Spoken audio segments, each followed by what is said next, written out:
នេះយើងអានថា what is up ពេលយើងអានវាយើងអានថា what is up ឬក៏ what is up វាអានជាប់មកយកមកតែនេះ what ត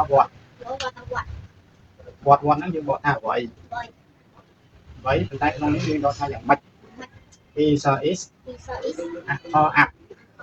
ចានេះជា clear គេទេអញ្ចឹងគេអត់បកតាមពីអញ្ចឹងគេបកចូលគ្នាទាំងអស់គឺថាហើយយ៉ាងម៉េច what is up what is up what is up ហើយយ៉ាងម៉េច what is up ហើយយ៉ាងម៉េចនេះយើងអានថា of course បកថាពិតហើយ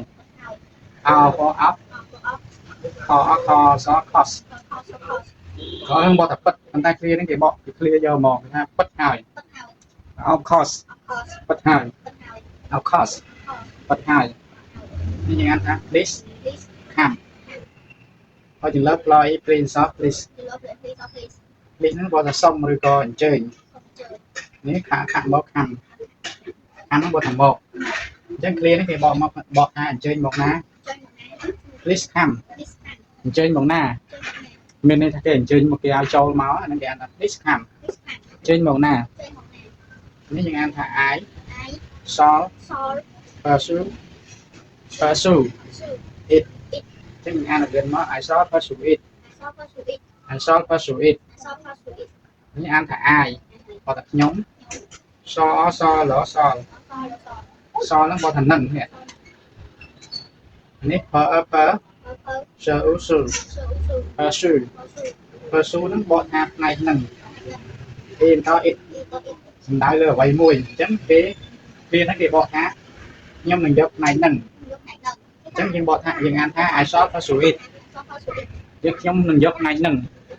មានន័យថាគេឲ្យជ្រើសរើសយកផ្នែកអញ្ចឹងគេឲ្យយកអាណាយើងថាយកផ្នែកហ្នឹងទេអាហ្នឹងយើងថាហ្នឹងអង់គ្លេសយើងថា I shall pursue it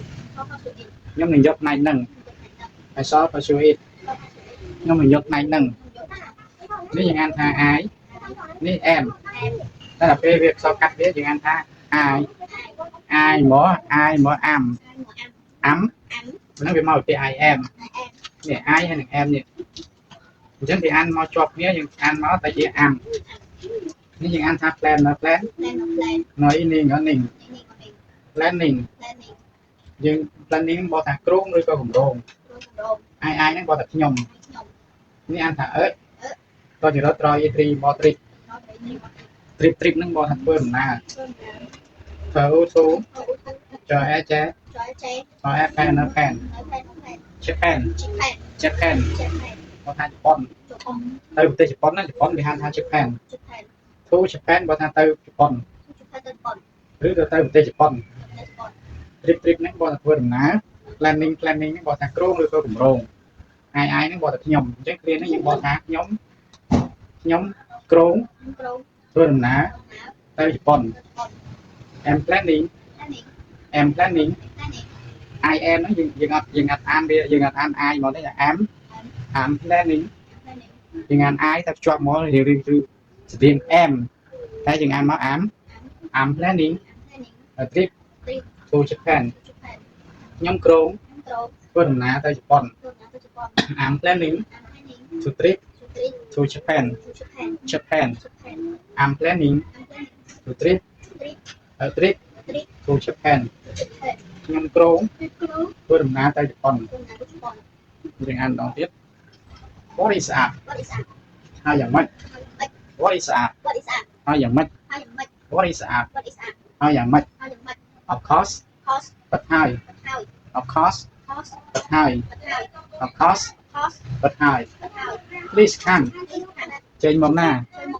Please come ចេញមកណា Please come ចេញមកណា I shall pursue it ខ្ញុំនឹងយកផ្នែកហ្នឹង I shall pursue it ខ្ញុំនឹងយកផ្នែកហ្នឹង I shall pursue it ខ្ញុំនឹងយកផ្នែកហ្នឹង I'm planning a trip to Japan ខ្ញុំនឹងគ្រោងធ្វើដំណើរទៅជប៉ុន I'm planning a trip to Japan ខ្ញុំគ្រោងធ្វើដំណើរទៅជប៉ុន I'm planning a trip to Japan ខ្ញុំគ្រោងធ្វើដំណើរទៅជប៉ុន